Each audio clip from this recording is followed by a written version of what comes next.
pessoal, sejam bem-vindos ao mais um da Prateleira. Eu sou a Tamires Palma, eu estou aqui no primeiro episódio especificamente sobre um livro de literatura. Nós conversamos sobre os 4 filmes dos Jogos Vorazes num episódio anterior, mas pela primeira vez falarei sobre um romance. A gente teve várias biografias até agora e tenho uma convidada muito especial, conhecida de quem ouve Podcrente, que é a querida Eva Beatriz Holland, ou Eva Holland, como ela preferir. Apresente-se, Eva. Aê, nossa, eu acho que é a primeira vez na minha vida que eu tô gravando alguma coisa séria, né? Eu acho que ninguém vai acreditar. Eu só fico falando tanta besteira no outro podcast que no Podcrente eu falo tanta besteira que acho que as pessoas nem vão levar a sério que esse programa é sério, não é de zoeira. Então, enfim, estamos aqui, né, gravando, mostrando que eu também sei falar sério às vezes. Não, mas que isso, igual eu percebo muito a diferença do jeito que eu sou também no Podcrente. Eu sou loucona, berro, dou risada. Aqui eu falo baixinho, sou calminha, então acontece. Outro jeito de programa, não tem problema, não.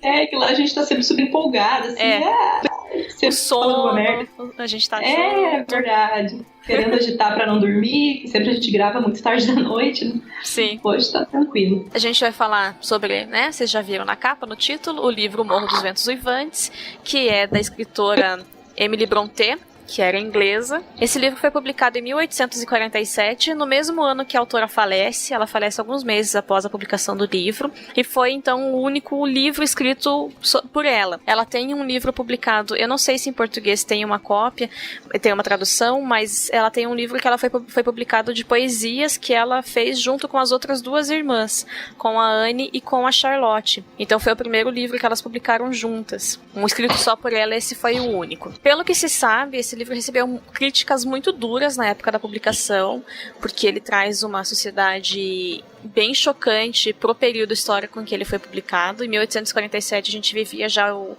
reinado da Rainha Vitória, que foi uma época bem puritana na Inglaterra e tudo mais, e esse livro traz temas de maneira bem violenta, bem verdadeiras, assim, expõe um pouco da mente humana e tudo mais. Então ele recebeu críticas muito duras, mas hoje é um dos clássicos da literatura inglesa, e eu acredito que seja um dos clássicos da literatura universal também. A história expõe um pouco das piores coisas da mente humana. Das piores faces do ser humano, né? Exato, gente, realmente é bastante chocante, assim, a maior parte das coisas que acontecem, assim. Sim, não à toa. Até hoje eu acho que ele é um livro que deve causar um estranhamento quem lê sem saber direito, assim, acha que é uma história de amor e vai esperando um livro feliz e deve causar um estranhamento. Já começa com um monte de palavrão, já o pessoal xinga pra caramba, assim, o tempo todo, né? Sim. E eu queria falar, assim, um pouco não sei se eu posso falar agora já, mas pode. Da linguagem, né, do livro. Uhum. Porque, assim, como eu também falou, né, como você falou, que tem essa questão de ser uma época puritana, que as pessoas não, né, tem toda aquela faceta da vida, que a vida é bela, linda, e a gente só mostra as partes boas do ser humano, e de repente uma linguagem assim no livro, né. Só que pra gente, a tradução que veio, pelo menos a tradução do livro que eu li, é meio porre, assim, de ler, porque é muito requintada, rebuscada a linguagem da tradução. Aí, quando eu tava lendo, conversei contigo ainda sobre isso, né? Uhum. E aí você me falou, assim, que a tradução que foi mal feita pro português, que parece que é aquela coisa super requintada, a forma como eles xingam até, assim, uma forma rude, só que com palavras super polidas, né? Super chiques. E aí você até comentou comigo aquela vez que a linguagem original é muito chula, assim, não tem nada de requinte, foi um erro de tradução mesmo, assim, né? Então, tem essa outra tradução mais recente que você tinha comentado. De quem que era mesmo? Guilherme da Silva Braga é o nome do tradutor, da versão que eu tenho, né? Porque tem 1000 versões esse livro. Que parece que é uma versão, assim, que ele que coloca uma linguagem mais coloquial, assim. Uhum. Uma linguagem bem mais, assim, acessível pra gente entender e mais próximo do que a autora realmente escreveu, né? Eu não sei o teu livro de quando que é a versão dele, mas pode ser, não sei, né? É um chute meu, que se ele foi trazido e feita a tradução na época da ditadura militar, tenha isso em relação, sabe? Porque eu lembro que a tua edição é mais antiga. Nossa, minha edição aqui é a segunda edição do Brasil, de 1971. Em 71 é auge da ditadura, né? Pois então pode ser que tenha influência política, né? Porque não faz sentido um tradutor querer requintar o texto de um autor, né? Ele deve ter tido uma censurinha por cima da tradução do livro. Exatamente. Os palavrões são bem... são bem contidos, assim, né? Palavrões aceitos por crentes. Seu bobão. Mais ou menos assim, né? Não tem muito essa... A gente sente na cena ali que tá ocorrendo que tem um atrito forte, mas as palavras não condizem, assim. Sim. As palavras são bem... tem bastante freio, assim, mas é realmente uma questão de tradução. Eu fiquei com muita vontade de ler essa versão mais recente que você tem. A minha nem sei se é a melhor. A minha é uma que tem uma capinha. O Heathcliff tá ao luar e tem uma estátua, pra quem tá procurando, né? Posso pôr a foto no post. Mas eu sei, a última edição que saiu é uma edição da Zahar, que vai ser a usada pra fazer a fotinho de capa do podcast. É a da edição nova, assim, que é uma árvore com florzinhas rosas saindo. Essa edição foi bem comentada, assim, tá bem elogiada. Então é a última tradução que dizem que tá muito boa. Mas eu não li ela ainda, porque tá uns R$50 o livro, então isso já tem capa dura. Aí eu não comprei ainda. Vamos esperar entrar em algum selo por aí. Chegar Black Friday em novembro. Mas então, partindo um resumo curto, breve, sem muitos spoilers sobre a obra. A gente tem a narrativa do livro sendo até um pouco um Inception. Porque a gente tem a primeira narração, ela começa com um rapaz que vai e aluga a casa, a Granja da Cruz do Tordo. As casas têm nome. Então, o Sr. Lockwood, ele aluga essa casa, e o dono dessa casa é o Sr. Heathcliff, que mora no Morro dos Ventos Uivantes, que é uma casa vizinha. O Lockwood, ele vai visitar o seu locatário, né? E vai dar oi e tudo mais, e acaba que há uma grande nevasca, ele fica preso na casa do locatário, dorme numa noite ali e é assustado, e acorda no meio da noite sendo chamado por uma moça na janela. Ele abre a janela, essa moça segura no seu pulso, fala que ela quer entrar, que ela tá há 20 anos vagando por ali, e ele então percebe que ela é um fantasma. Ele se assusta, grita, o Heathcliff aparece, percebe, sabe de quem é a fantasma, é a da Catherine, e expulsa o cara. O cara vai pra casa e chega na manhã seguinte, conta pra sua empregada, a Nelly, o que ele viu, as coisas que aconteceram ali. Ele ficou doente porque ele tomou neve, chuva, e na casa ela não tinha coberta de noite, não tinha lareira e tudo mais. Ele fica doente, passa algumas semanas de cama e pede para que a Nelly conte a história dessas pessoas, para ele entender por que havia escrito no quarto onde ele dormiu Catherine Earshaw, Catherine Linton e Catherine Heathcliff. Eram 3, era uma, trocando de sobrenome. E a Nelly começa a contar a história de 20 e poucos anos antes, de quem era essa Catherine e o que aconteceu com o Heathcliff. O Heathcliff era um menino que, nos filmes que eu já vi adaptado, sempre é um rapaz branco, mas é descrito com uma pele de ébano, como uma pele escura como carvão, então ele era negro. É um rapaz que é adotado pelo pai da Catherine e cresce como um irmão de criação dela. O pai, que gostava muito dele, falece logo em seguida e acaba que ele e a Catherine, que não eram pessoas muito fáceis, são criadas pelo irmão mais velho, que é uma pessoa muito violenta, não gosta do Heathcliff e coloca-o numa situação de empregado da casa. Ele vai então ser uma pessoa extremamente humilhada, subjugada, apesar de haver essa relação com a Catherine. Os dois são apaixonados um pelo outro, mas a Catherine percebe que ela não pode casar com ele, porque senão ela vai ser uma empregada, uma miserável. E casa com um rapazinho da vizinhança que tinha dinheiro. Isso faz com que Heathcliff vá embora, passe anos longe e volte com dinheiro, disposto a se vingar pelo fato de não ter casado com a Catherine. Ele não quer se vingar especificamente dela, mas de toda a situação que acontece. Aí a gente vai ter que dar um spoiler, gente. Quando ele volta, eles passam algumas semanas ali nesse fervo de ele ser aceito na casa dela, o marido dela, que era o Edgar, não gostar dele, ter problemas com a relação dos dois e tudo mais. Ela tá grávida, a gente não sabe disso até ela ter a criança, não dá um indício de que ela tá grávida. Mas ela aquele susto, né? Eu também me assustei da primeira vez, eu voltei algumas vezes pra ver se eu tinha perdido onde falaram que ela estava grávida. Em que momento que ela tava grávida? Porque a impressão que dá é que ela tava com uma febre muito alta e de repente pariu, assim. Você, então... meu Deus, o que aconteceu? Que momento? Ninguém viu que ela tava com uma barriga. Sei lá, mas simplesmente não é dito, né? O livro ignora isso, faz a gente ignorar esse fato. Então ela tem uma discussão com o marido, uma discussão com o Heathcliff, ela se tranca no quarto, fica algumas semanas ali, enlouquece, sim.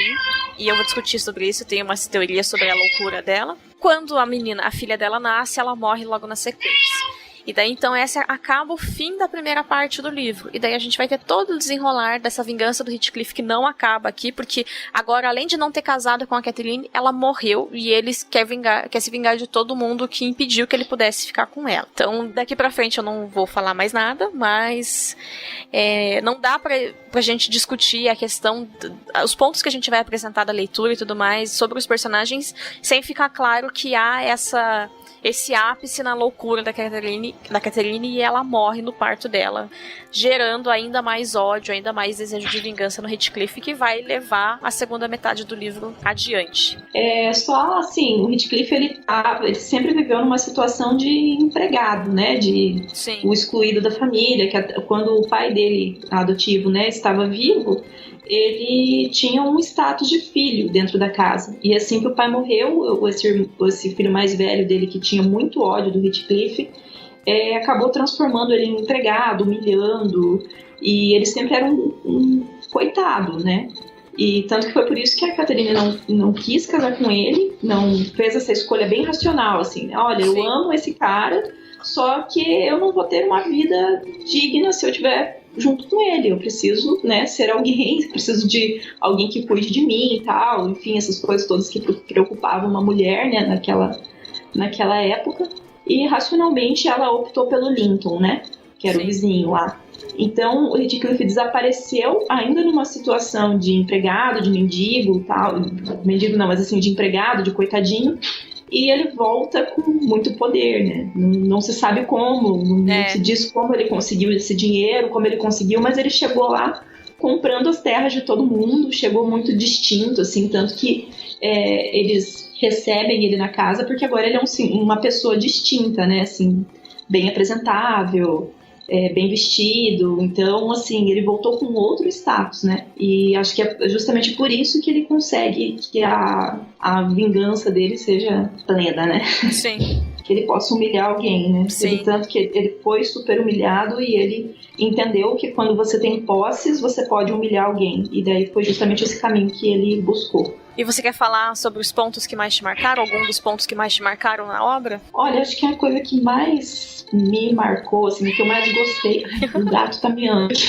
Tudo bem, dá pra ouvir, mas tudo bem. O que me chamou bastante atenção no início da leitura, logo assim, a primeira coisa que eu vi, assim, é que a autora do livro, né, ela escreveu numa época em que mulheres não escreviam. Eu não sei se era, assim, se era realmente... mulher era proibida de escrever, ou se elas não tinham aceitação, assim, no mercado literário. Como que era essa situação? Assim, as mulheres eram proibidas? Não, proibidas não, mas só era mais difícil de publicar mesmo, assim. Tanto que as 3 irmãs, elas publicam os livros, o de poesia lá, sobre pseudônimos que são andrógenos. Deixa eu achar aqui que eu tenho eles anotados. Porque é tipo o que aconteceu também, né? Com a J.K. Rowling, sabe? Já colocar uma sigla pra não saberem que era uma mulher. Mas elas escrevem o primeiro livro de poesia como Currer, Ellis e Acton Bell. Então são essas 3 pessoas Bell. E depois, quando a Emily e a Anne, que foram as primeiras a morrer, já estavam mortas, a Charlotte conta, então. Ela faz uma terceira publicação do Jane Eyre, uma terceira edição, e daí ela fala que eram 3 irmãs e tudo mais. Mas era só mais difícil de conseguir publicação, assim, mas não era proibido. Na Inglaterra, pelo menos, não. Entendi. E, assim, ela publicou pela primeira vez sob um pseudônimo, né? Sim. Esse livro. E o que me chamou a atenção, assim, é que a narrativa do livro, ela começa com um homem falando, né, que é esse senhor Lockwood, né? Que ele chega falando, olha, né, com uma narração masculina falando sobre tudo o que está acontecendo. Eu comprei a terra tal, tipo, sou hóspede da terra tal e quero ir lá conhecer o cara para quem eu vou pagar aluguel. E ele começa a contar tudo e tem, acho que um primeiro ou uns 2 capítulos, assim, que é ele narrando a história. E aí, quando ele começa, ele quer saber o que aconteceu, quem toma a palavra é a Nellie. né, que é a empregada deles lá desde antigamente, que agora é empregada do Lockwood.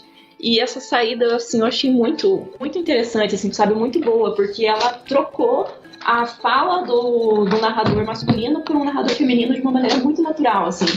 E foi, assim, muito bem contado, assim, né? Tanto da parte do narrador masculino, quanto na perspectiva da narradora feminina, que é aquela, né, mulher que cuidou das crianças, que queria saber como tudo estava acontecendo, e que foi um testemunho ocular, assim, de toda a história, né?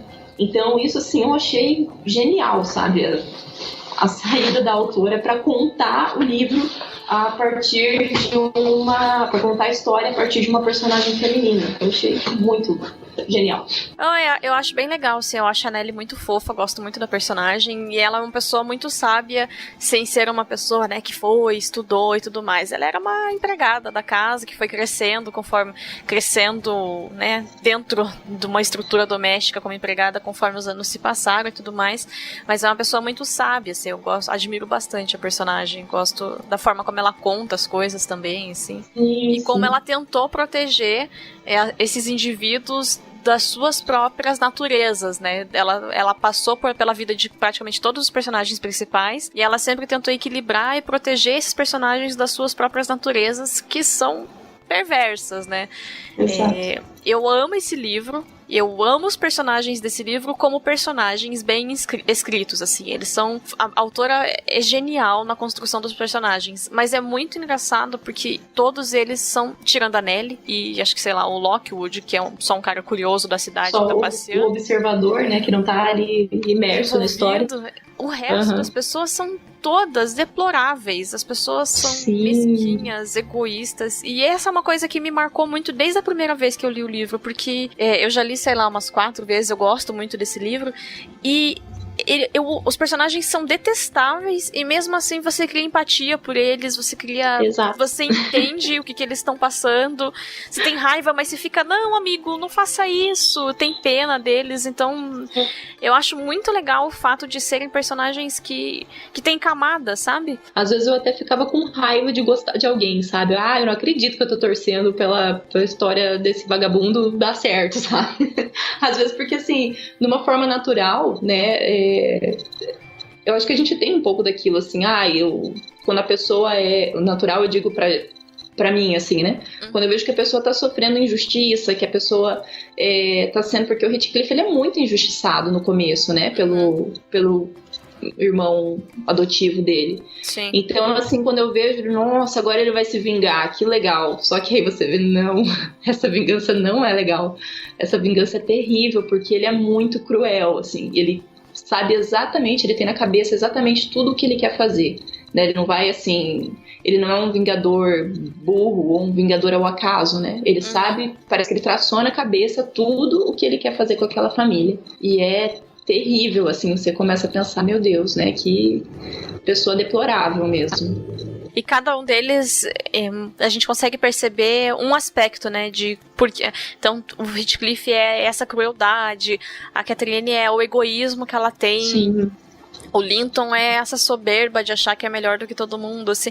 Então, cada um deles vai tendo uma faceta que faz a gente falar, meu Deus, como? Porque eu acho que a autora levou uma potência altíssima esses defeitos de cada um dos personagens para fazer uma obra monumental, assim. Eu acho grandioso, sabe? O livro é muito grandioso no que ela escreveu, assim. Eu acho incrível. Ai, eu sou apaixonada por esse livro. Realmente, acho que a única pessoa que a gente gosta do começo ao fim é a Nelly, né? Você fala, nossa, que... Embora às vezes eu tenha raiva da Nelly também. Porque ela esconde coisas do Edgar que se ela tivesse contado pro patrão pra não proteger, em vez de proteger a Catherine mãe e a Catherine filha, sabe, tivesse levado, olha patrão, aconteceu isso, as coisas teriam se resolvido de maneira mais fácil, sabe? Ela esconde coisas pra proteger as duas da fúria, pra não fazer com que elas deixem de gostar da Nelly, porque eu acho que talvez o defeito da Nelly seja esse. Ela gosta de ser a confidente das meninas, ela gosta de ser a confidente do Heathcliff, então ela fica equilibrando as coisas pra não perder a confiança de nenhum deles. E acaba fazendo com que algumas coisas ruins aconteçam, assim, sabe? Mas eu não tenho ódio, eu só fico, pô, que mancada. Devia ter falado a verdade.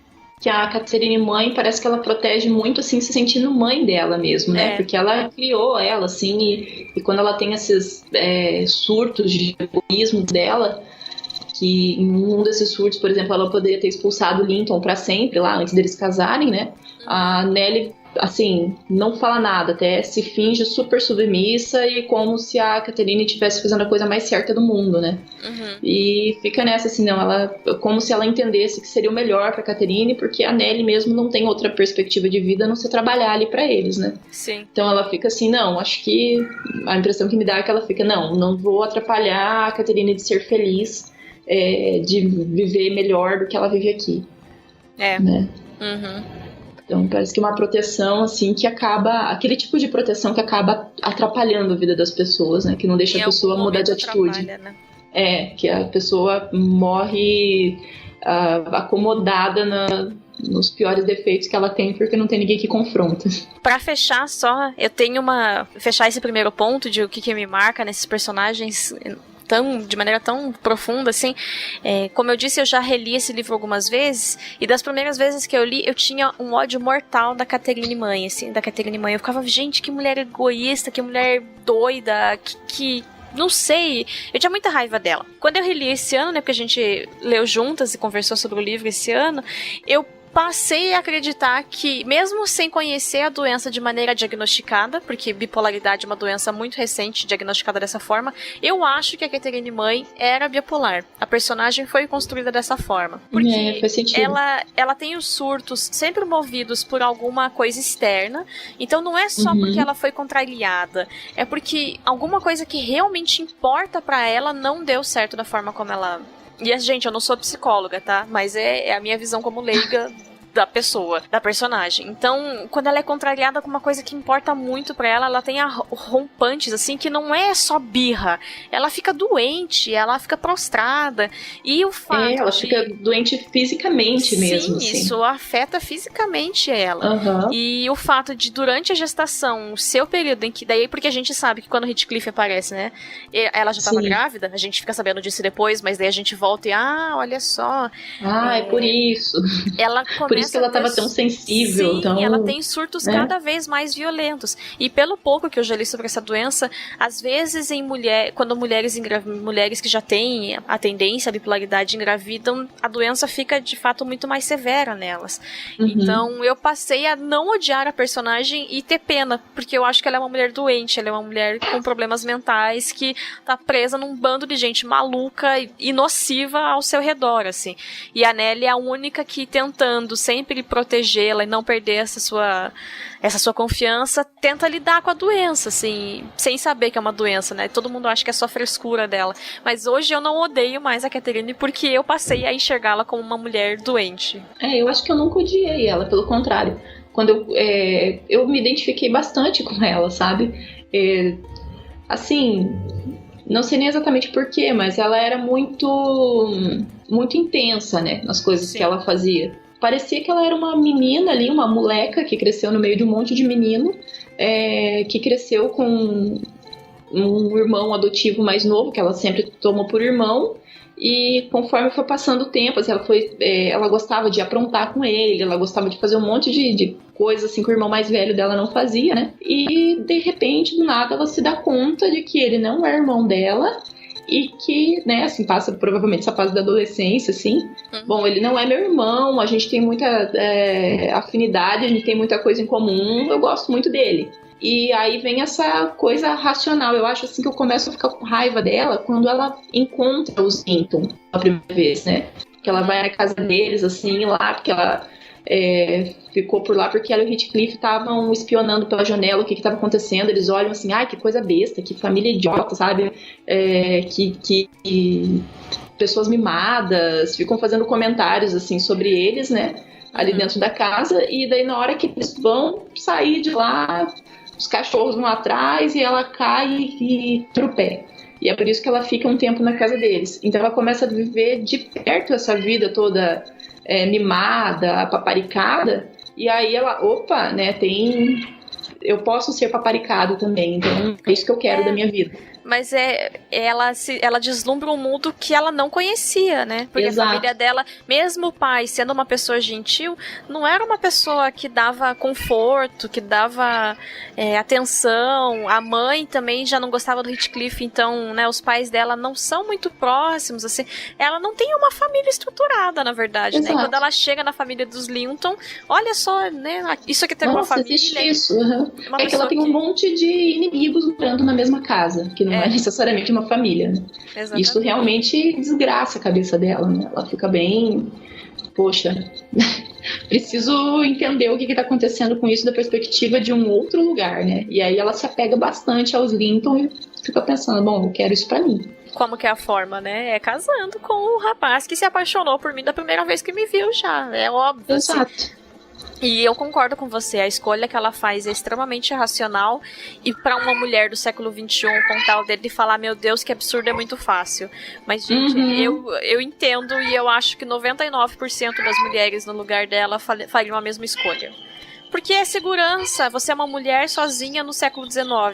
O que vai fazer? O que vai ser da sua vida se você não casar com um homem que pode te dar uma casa, ter um emprego, tem um salário ali que vai te sustentar e te dar dignidade perante uma sociedade que enxerga a mulher como uma coisa menor do que o homem, sabe? É totalmente aceitável. A minha visão, eu não a condeno de forma alguma ter casado com o Linton. Eu também tenho a mesma opinião sobre isso. Ela não tinha muita escolha. Porque ela já era órfã, né? Sim, e a mulher naquele contexto era praticamente uma mercadoria de troca, né? Com quem que a gente vai casar a nossa filha, né? Aquela coisa, porque aqui ela não vai ter... Mulher não, sei lá, não era produtiva, digamos assim, não podia fazer nada, só esperar alguém pra casar. Sim, e ela não tendo nem dote pra ser oferecido, conseguir um casamento vantajoso. Como que vai dizer não, gente? Não vai, né? Não vai, não tem como. Sim. Ela estaria condenada a ficar a vida inteira da mesma forma ou daí pra pior, né? Submissa ao irmão, claro. Exato. Se degradando na casa do irmão. E o irmão é outro psicopata também, né? Porque ele fica com muito ódio do Heathcliff, e quando ele sai pra estudar, e quando ele volta com uma mulher, né? E essa mulher parece ser uma pessoa boa, assim, a princípio. Não vi nada de errado com essa mulher. E uma coisa que também acho que me marca muito nesse livro, assim, essa falta de limites do amor doentio que a autora construiu, sabe? Sim. Porque é uma história de amor? Mas é um amor totalmente perverso, avesso, estranho. Então, e assim, né, a Catherine, ela amou o Linton de certa forma também, com quem ela casou, mas não havia a intensidade, não havia espaço dentro dela para que houvesse um amor como que ela teve pelo Heathcliff, né? Que foi, enfim, a gente já falou que não deu para ser vivido por causa da sociedade em que eles estavam.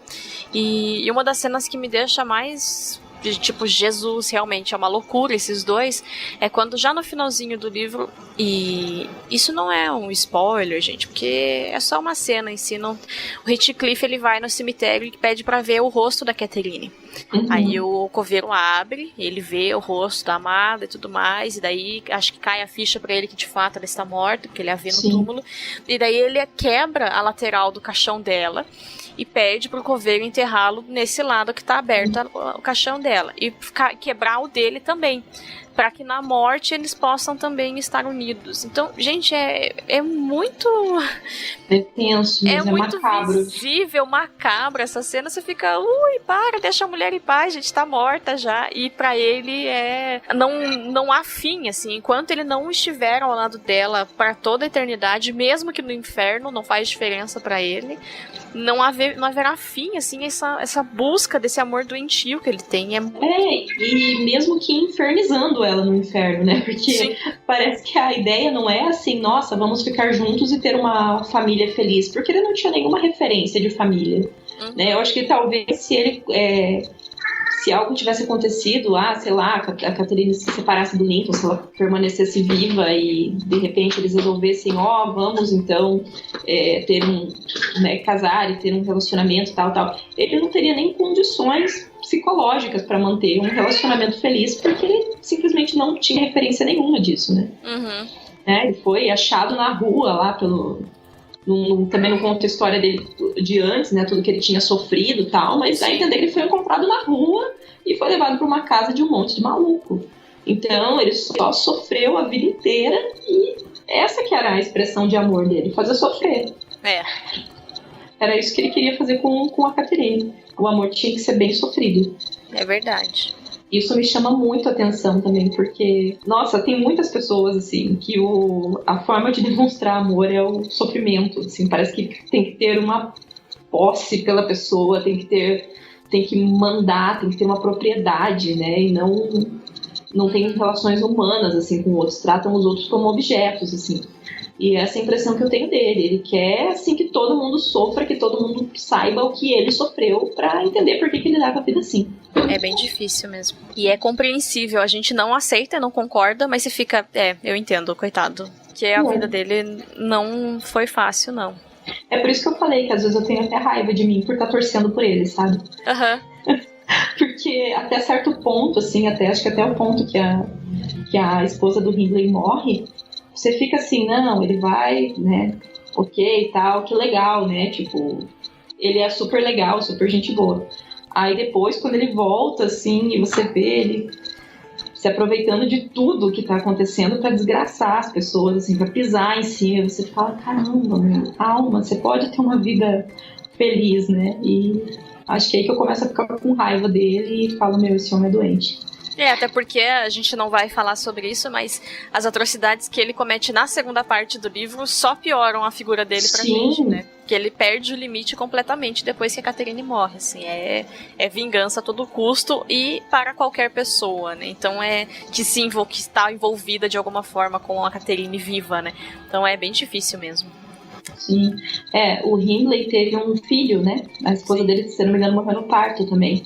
E um pouco depois, do parto. Porque eu acho que ela até tinha parte na educação do menino, assim, o menino parece que era super querido, que a Nellie conta, né? Eu não lembro que ela, a Nellie conta, assim, que ela gostava dele, que ela meio que cuidou dele, assim, e o Harrington era tipo um queridinho. Só que aí acontecem altas reviravoltas, que a Catherine casa com Linton e chama a Nellie pra ir com ela, né? Sim, então, assim, e o filho fica sozinho, né? E o filho fica sozinho. E ele fica sozinho lá, e quando a Nellie volta, meu Deus, cara, o moleque tem uns 4 anos e tá recebendo ela com uma pedra na mão, né? Sai daqui, essa desgraçada! E ela, calma, sou eu, né? E ele não tá nem aí, ele só fala um monte de palavrão, um monte de coisa. E ele é um piazinho que tá crescendo ali no meio e tá um demônio, né? Tá virado um satanás, o menino, assim. Sim. E que ele tá recebendo a educação do Hindley, que é um maluco, e o Heathcliff que chegou lá pra desgraçar todo mundo, assim. Então esse moleque, coitado, cresce igual um animal ali no meio. E o Heathcliff parece que ele tem o prazer de destratar ele da mesma forma que ele foi destratado pelo pai dele, assim. Sim. Ele quer destruir o menino, né? É bem triste. Eu acho muito triste a relação do Harrington com o Heathcliff. Eu gosto do Harrington, eu gosto do personagem e dá muita dó dele. Da dó de ser... A gente sabe, assim, que tem várias, assim, histórias de crianças. Né? Ele é diferente do Heathcliff, ele não tem um coração ruim. Então, dele a gente não fica com peso na consciência de torcer para que ele melhore, né? Porque ele tem uma alma boa, mas ele tá sendo degradado pelo ambiente que é o que tem ao seu redor, né? Isso assim me causou bastante pena, assim, porque assim, a gente que trabalha com educação, nós sabemos, assim, de várias histórias, né, das crianças, assim, você vê a criança em sala de aula ali, que é nossa, é terrível, é um demônio, e você vai ver a história da criança, às vezes a criança foi abusada, às vezes a criança é espancada pelos pais, é obrigada a trabalhar. Então, assim, você vê como que a criança é um serzinho querido, é um serzinho, assim, que precisa de amor, precisa de carinho, mas a realidade dela é um ambiente completamente abusivo. E quando eu vi isso no Harrington, assim, eu fiquei... Nossa, na época também eu tava meio que acompanhando o caso de uma menina que sofreu bastante em casa, assim, e eu ficava muito pensando nela, assim, ficava, meu Deus, coitado desse menino, com vontade de tirar ele de lá, sabe? E, enfim...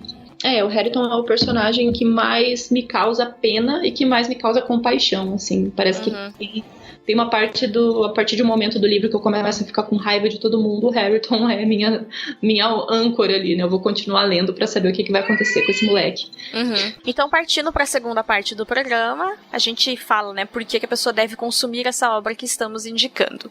Primeiro ponto pra mim, que essa obra é essencial de ser lida, é a honestidade com que a autora trabalha os temas complicadíssimos e super difíceis que ela traz no livro. Ela traz preconceito, a questão de condição social das pessoas, egoísmo, soberba, os padrões sociais esperados dos indivíduos, e ela é muito franca, muito honesta para essa sociedade do século XIX em que ela viveu. E as pessoas questionam até como que uma autora que viveu fechada, ela vivia numa cidade pequenininha em Yorkshire, ela não casou, ela saía muito pouco de casa, ter um conhecimento tão vasto da natureza humana, assim. Então, é uma coisa que me surpreende e que é um motivo incrível para se ler essa obra, para ver como uma pessoa tratou essa natureza humana, assim. Eu acho que eu não conheço um livro, né, não sou uma grande leitora, assim, mas eu não conheço um livro onde as pessoas estejam trabalhadas de forma tão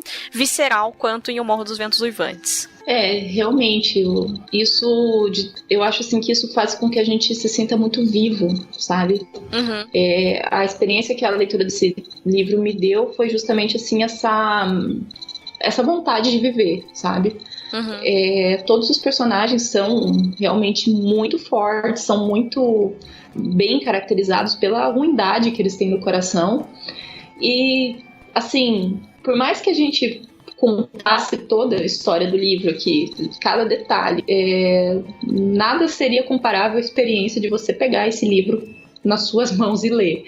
Porque, nossa, ele tem muitos detalhes, assim, que prendem muito e que no meu caso, assim, me faz pensar muito em situações que aconteceram na minha vida e, assim, pensar mesmo nas pessoas que a gente vê que são terríveis, assim, que tem alguma motivação para ter um comportamento cruel e, assim, você conseguir entender que isso faz parte da natureza humana, sabe?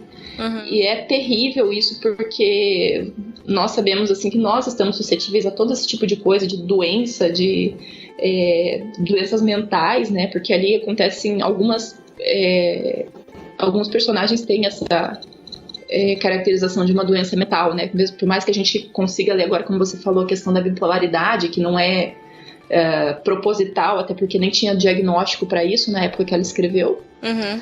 Mas, assim, de tudo isso, como isso é presente na natureza humana, é um livro muito vivo. E isso, assim, a experiência da leitura é fantástica, é fascinante. Eu não vejo a hora de pegar essa versão mais atual, com uma linguagem menos rebuscada, para ler novamente, assim. O segundo ponto pra mim, porque é um clássico. E clássicos, assim, né? Não é à toa que um livro vira clássico. Claro que você pode ler um livro que é considerado clássico e achar ele chato, não gostar. Por exemplo, eu nunca consegui terminar de ler Madame Bovary, que é um grande clássico da literatura universal. Um dia, talvez, eu consiga cumpri-lo. Mas nunca consegui terminar, já tentei umas 4 vezes. Mas os livros clássicos, eles se tornam isso por algum motivo. E eu acho que eles trazem muito você se questionar. É isso que a Eva falou, assim, de pensar sobre você, pensar sobre as pessoas que envolvem você, que estão ao seu redor na sua vida, sabe? De comparar as pessoas com aqueles personagens. E essa obra em específico, pra mim, ela é um soco no estômago, assim. É muito engraçado porque é uma obra que não traz sabe, ela não é feliz, ela não tem muitos personagens doces, mas mesmo assim ela é incrível, ela é apaixonante e pra mim é isso, assim, ela é um clássico porque ela traz diversos aspectos que a gente consegue identificar em pessoas até hoje, assim, e que foram muito bem construídos pela autora. Eu sou uma puxa-saco, confessa, desse livro, assim. O que parece que a autora me apresenta é que não é uma coisa, assim, contextual, sabe? Alguma coisa que, é algo que estava acontecendo lá no século XIX, a gente olha pra trás e fala, como era horrível a sociedade do século XIX. Mas é, assim, é algo inerente à natureza humana mesmo, assim. E isso é um dos fatores que eu acredito que torna a obra clássica também, porque a gente nunca vai deixar de se identificar com essas personagens, com essa história, por mais que eu não tenha a menor ideia o que é ser uma mulher naquele século, o que é morar isolado de algum lugar, que não ter, né, acesso a quase nada. Por mais que isso eu nunca vá saber o que seja isso, eu consigo partilhar do sentimento das pessoas diante de uma situação, né? Sim. E isso, assim, esse é um dos grandes motivos que eu falei da gente ficar pensando muito sobre a nossa própria vida. E como a doença de uma pessoa, né, no caso o Heathcliff, assim, a maldade, a crueldade dele pode envenenar todo mundo. Sim. Você vê que ele envenena realmente cada pessoa com quem ele se relaciona. Acho que a Nelly é a única que fica mais, né, olhando de cima isso tudo. Mas ele envenena todo mundo, assim. E, assim, não tem limite, né, pra ele. E, enfim, isso, assim, é uma coisa que, por mais que a gente tente contar, tente explicar, só a experiência da leitura do livro que vai fazer você entender realmente do que a gente tá falando. É verdade. E pra mim, o último motivo de por que ele é obra é bem pessoal. É porque ele é um dos meus livros favoritos da vida inteira. Mesmo, assim. Mesmo. Que lindo. Eu li ele a primeira vez, acho que com 17 anos. E desde então eu tento reler com uma certa frequência, assim, cada 2 anos, assim. Porque acho que é um dos... Se tivesse que salvar 10 livros, era um dos que entraria na minha sacola, assim, porque eu realmente amo demais essa história, apesar de tudo que a gente falou, porque a gente só fala coisa ruim desse livro. Nossa, o pior livro do mundo, esse livro, sim, que a gente só falou coisa ruim sobre ele. Mas ele é um livro de pessoas más, mas é um bom livro, gente, dá pra ser as duas coisas. Todo mundo diz que, por exemplo, Precisamos Falar sobre Kevin é um livro incrível, e, né, a história daquele menino que mata as pessoas e tudo mais. Eu não vi nem o filme, porque eu tenho medo desse tipo de história, mas todo mundo diz que o livro é incrível, e é uma história triste, então dá pra ser as duas coisas ao mesmo tempo. Exato. É um livro muito bom sobre pessoas muito ruins. Exato, bem isso. Ele não é assim, eu não tenho tanto apego emocional ao livro quanto você tem, assim. Eu li ele pela primeira vez quando você me sugeriu a leitura dele, né, no início do ano, que a gente ia discutir sobre ele. Mas, assim, eu passei muito tempo da minha vida sem ler literatura, sabe? Teve uma época da vida que eu achava que eu queria ser cientista e daí eu só lia coisa técnica, né? Então, assim, eu voltei disso, assim, saí desse sono com muita vontade de ler literatura. Li todos aqueles, assim, que, nossa, eu sempre quis ler. E esse livro que você me indicou naquela época não foi um livro que eu sempre quis ler. Eu sabia dele, sabia mais ou menos como que era, mas nunca tinha me chamado muita atenção. Mas eu peguei o livro para ler, eu acho que eu li assim as 3 primeiras páginas e eu dei muita risada, porque eu achei muito engraçada a forma como eles se xingam. Eu achei assim engraçado demais. Então esse livro eu tava lendo como se fosse uma comédia quase, sabe? E aí você começa a pegar amor ou ódio pelos personagens e o livro te encanta de uma maneira assim que você fala, caramba, né? Por que eu não li isso antes? Então, assim, embora eu não tenha tanto apego a ele, mas realmente eu indico a leitura porque é uma experiência valiosa. Então, você quer falar mais alguma coisa? Por mim, não tem mais nada. Por mim também não. Se eu falar demais, vai ser muito spoiler. Eu só fico lembrando das coisas e quero falar, e eu quero conversar com alguém sobre isso. É difícil se controlar. Eu e o Jonathan, a gente tinha um monte de coisa dos Jogos Vorazes também, e a gente ficava, não, mas não dá pra falar disso, gente. Porque biografias são fáceis, né? A vida da pessoa já aconteceu. Você sabe que a pessoa já morreu, não tem como. Por exemplo, né? Mas aí, quando é literatura, é mais difícil mesmo. Tem muita gente que não lê alguma coisa, não assiste alguma coisa se quando souber, né? Sabe a história, assim. Pra mim, isso sempre foi indiferente, assim. Se alguém me falar, olha, aconteceu tal coisa e tal pessoa morreu, eu quero saber o porquê. Como que aconteceu, mas o que aconteceu com ela antes de morrer? Então, assim, eu realmente não ligo pra spoiler, né? Então, até às vezes eu preciso saber de algumas coisas pra ter interesse pela obra, assim. Mas, enfim, independente disso, vale muito a pena. Então, muito obrigada por gravar, Eva, por aceitar meu convite. Estamos muito mais contidas, muito mais sérias hoje. Nossa, nem parece a mesma pessoa. Se vocês ficarem escutando um gato miando no fundo aí, gente, é a vida. O apartamento da Eva e do Mário, com 5 gatos. Com 7 agora, porque os gatos da Thalita estão comigo. Meu Deus. Meu Deus, vocês vão ser devorados. É pior, daqui a pouco eles se tornam fortes e matam a gente. Mas então é isso. E quem nos ouviu até aqui, fica convidado a deixar suas impressões, se gostou do programa, se ficou interessado por ler o livro. Se já leu o livro, diga o que você acha dessa obra incrível. Eu não vou brigar. Se as pessoas vierem e falarem que não gostam, eu vou tentar, prometo, responder com amor e com carinho as pessoas que falarem mal desse livro. Mas estão todos convidados a comentar aqui e eu e a Eva, na medida do possível, responderemos todos os comentários. Mesmo se você leu e não gostou, ou começa a ler e não gosta, converse com a gente ali nos comentários que a gente vai tentar entender o porquê. Sim, comentários sempre nos deixam felizes. Sim, com certeza. Então, até o próximo mês, pessoal, e é isso. Tchau. Tchau, foi um prazer gravar com você.